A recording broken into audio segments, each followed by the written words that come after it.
Doctor Who, Alpha's World. Written and read by Brian Corrigan.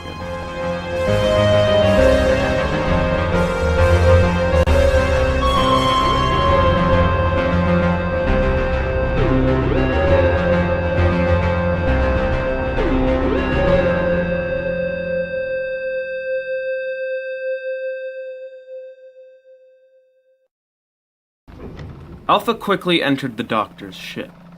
She looked up and saw that he was already at the controls. The first thing that stood out to her was that it was bigger on the inside. She was about to speak when the Dalek saucer exploding outside made the ship shake. The Doctor worked quickly, moving from console panel to console panel at lightning speed. The ship started making a groaning noise, and before she knew it, Alpha was thousands of years and thousands of miles away from where her home once was. The Doctor let out a sigh, then looked at Alpha. "Welcome to the TARDIS, Alpha. She can go anywhere in space and time." Before he could finish his usual spiel, he was interrupted. "Then take me back," Alpha said. "I'm sorry?" asked the Doctor. "Take me back to my world, just before it was destroyed." The Doctor went back to the console and pressed a few buttons. "I can't," he said. "Why?" Alpha shouted. "Because we'd be crossing our own time streams," the Doctor said simply. "We'd be breaking the cardinal rule of time, and as a Time Lord, I can't do that unless the universe as we know it is at stake."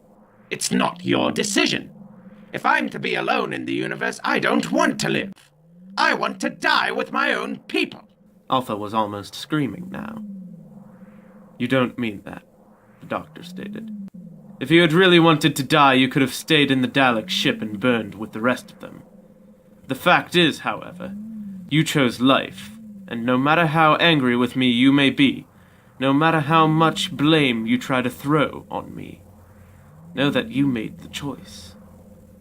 Alpha was angered even more by the fact that he was half right. She had chosen life, but the entire situation that led to the destruction of her kind was still his fault. "In my opinion, I have every right to blame you. It was your meddling that led to the creation of the human factor Daleks."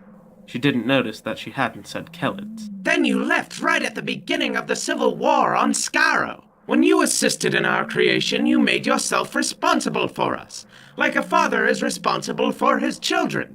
Except you ran away from your responsibilities and left us helpless against the Daleks." "I thought you were dead." "And that's an excuse?" There was a long pause.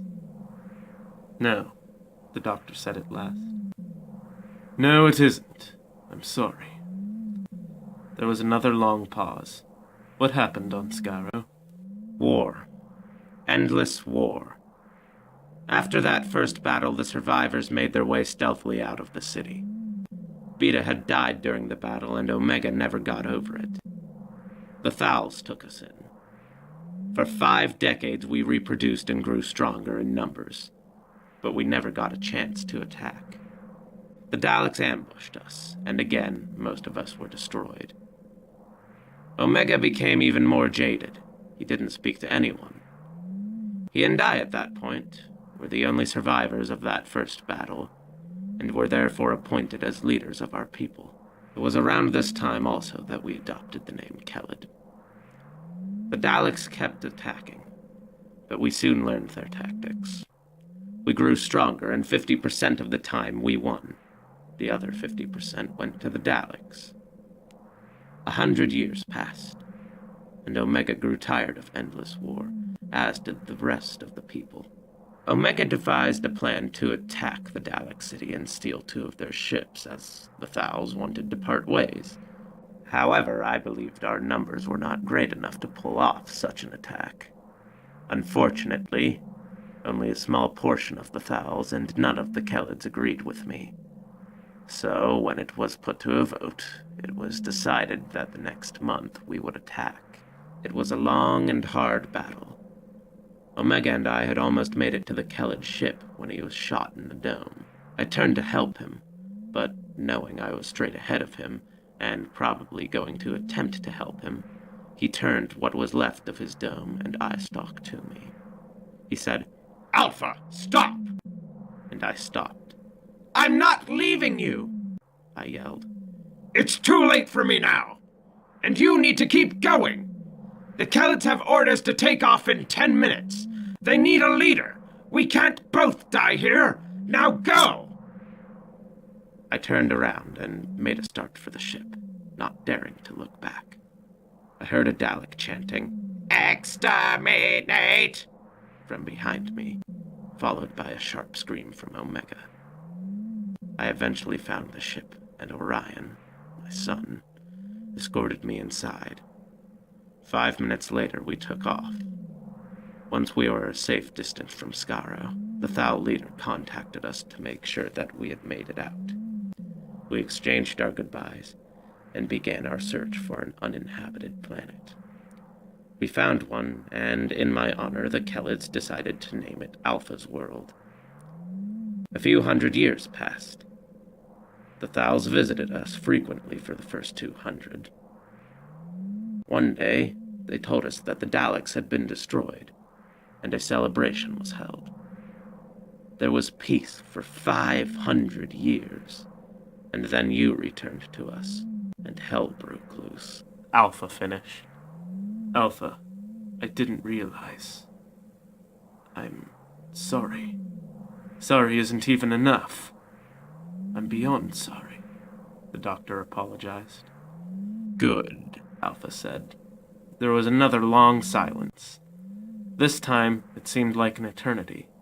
They sat there, both of them, thinking, as the TARDIS engines groaned on.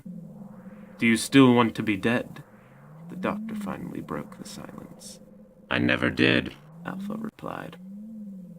The doctor returned to the console. Alpha, he began. What's the one thing you've always wanted? Besides having my race back, you mean? I don't know. To learn what it's like to be truly human? To know what a calm, simple life feels like? I know just the place, said the doctor. But you should do a bit of research on humanity before we go. There's a library a few corridors down. You should have the mental capability to read an entire book in an hour with that brain of yours. All right, said Alpha. She began to roll into the corridors when she turned and said, "Thank you." Don't thank me, Alpha. I don't deserve it. And I promise you, you will belong somewhere, eventually. Even if we have to spend hundreds of years looking for that somewhere.